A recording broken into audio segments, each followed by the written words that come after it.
नमस्कार दोस्तों। आज की वीडियो में मैं आपको किसी स्टॉक का एनालिसिस नहीं करूंगा, बट मैं आपको कुछ स्टॉक्स बताऊंगा जो आने वाले इलेक्शन के रिजल्ट और उसके बाद क्या इम्प्लीकेशंस होते हैं उस पर बहुत इंपॉर्टेंट होंगे। हमने वो पहले स्टॉक्स कवर कर रखे हैं, तो अब समय आ गया कि वो एक थोड़ा सा पॉज लेके अब बढ़ने के लिए तैयार है। तो इस टेक स्टॉक के प्रोग्राम में मैं आपको 4 स्टॉक कम से कम बता रहा हूँ, जो कि बहुत ज़्यादा कन्विक्शन जो हमारा है कि ये स्टॉक आने वाले समय में बढ़ेंगे, उसका कारण भी है। तो सबसे पहला स्टॉक है वोडाफोन आइडिया। वोडाफोन आइडिया में क्या होने वाला है, जैसे ही इलेक्शन ख़त्म होते हैं जो टैरिफ है वो बढ़ने वाला है। ऐसा सोर्सेज से एक न्यूज़ आई है कि जो आप बिल चुकाते हैं, जो आप अपना टेलीफोन का रिचार्ज कराते हैं, मोबाइल फ़ोन का, तो उसके बिल्स बढ़ने वाले हैं।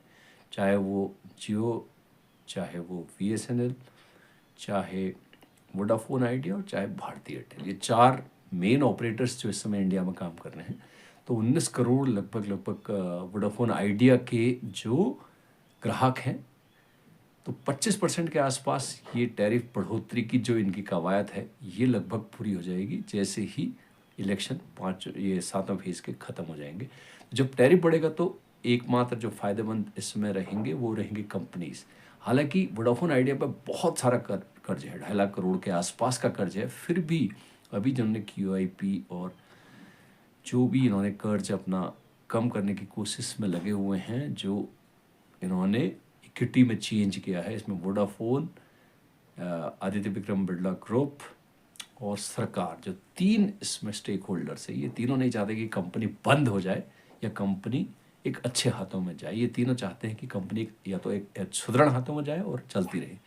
तो ये एक बहुत बड़ी कवायद है इस कंपनी को रिवाइव करने की, और जो कुछ रंग लाती हुई दिखाई दे रही, इतनी जल्दी नहीं होने वाला। तो इसमें जो आपका टाइम पीरियड होना चाहिए वोडाफोन आइडिया में, इसमें 12-13 के आसपास चल रहा है। 10 रुपये में इसका जो QIP आया था वो बहुत ही हाईली सक्सेसफुल रहा था। तो इसके बाद अब हम इसमें एक कवरिंग कर रहे हैं कि नेक्स्ट 1 और 2 ईयर इस कंपनी के लिए बहुत इंपॉर्टेंट है, और यहाँ से ये शेयर कोई इसकी अपर लिमिट नहीं है। जितना इसने बॉटम देखना था देख लिया है, और अब ये एक इनकी मनस्थिति है कि कंपनी को बंद नहीं करना है। कंपनी में कहीं न कहीं एक रिवाइवल के चांस बन रहे हैं। कंपनी चल रही है, ग्राहक इसके कम हो रहे हैं, हर महीने इसके ग्राहक कम होते हैं, परंतु फिर भी बनी हुई ये कंपनी टिकी हुई है।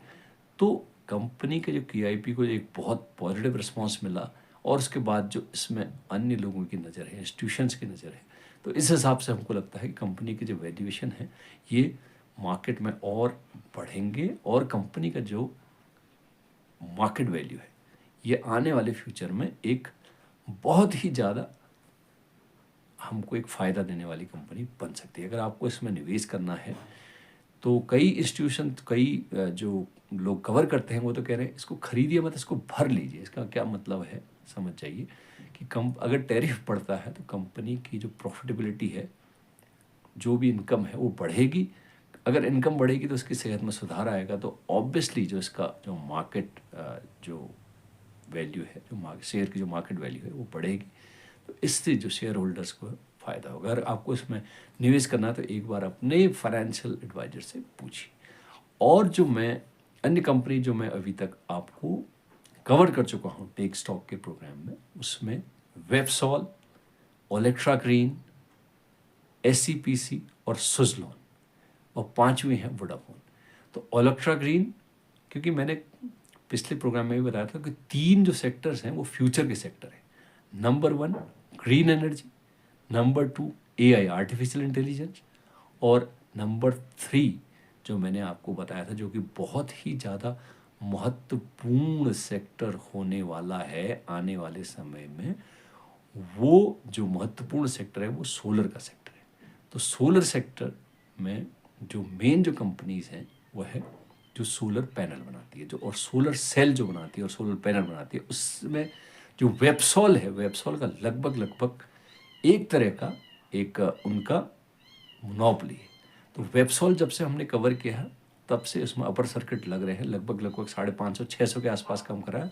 और जब हमने अपने एक स्टॉक में इसको कवर किया था, वो लगभग 250 रुपये के आसपास काम कर रहा था। उसी तरह ओलेक्ट्रा ग्रीन का है। ओलेक्ट्रा ग्रीन जो ई बसेस बना रही है, ये ओलेक्ट्रा ग्रीन लगभग इस समय 1700-1800 से के बीच में काम कर रही है। जब हमने कवर किया था तो 1200 के आसपास ओलेक्ट्रा ग्रीन जो इलेक्ट्रिक बसेस बनाती है, इनका जो नई जो इनकी फैसिलिटी है हैदराबाद में बन रही है, उसके हिसाब से ये लगभग 200 से 150 से 200 बसें पर एनम बनाती है। पर इनके पास जो ऑर्डर बुक है वो लगभग नेक्स्ट 5 ईयर्स के लिए वो कंप्लीट ऑर्डर बुक है। तो नेक्स्ट टाइम जब भी आप कोई भी इलेक्ट्रिक बस देखें तो देखिए वो ओलेक्ट्रा ग्रीन टेक की बस होगी। तो इसका मतलब ये जो 5 कंपनीज मैंने बताई हैं, इनका जो फ्यूचर है बहुत ही अच्छा है। और एसईपीसी जहाँ तक है, वो पहले एक इंडियन कंपनी हुआ करती थी, अब इसको फॉरेन इन्वेस्टर्स इसमें आ गए हैं। इसमें हैंड्स चेंज हुए हैं, ये भी मैंने पहले बताया था। मैं 7 से 8 रुपए के बीच इसको कवर कर रहा था,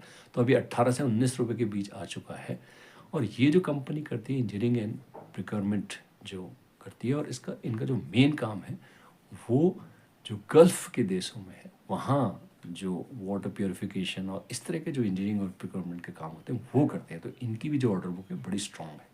तो ये शेयर कभी बहुत हाई वैल्यू में काम करते हैं मार्केट में, किसी तरह इनमें मैनेजमेंट प्रॉब्लम और जो भी प्रॉब्लम्स हुई उस कारण ये नीचे आए। लेकिन अब एसईपीसी में हैंड्स चेंज हो चुके हैं, तो ये अभी बिल्कुल एक अच्छी राह पे निकल चुका है।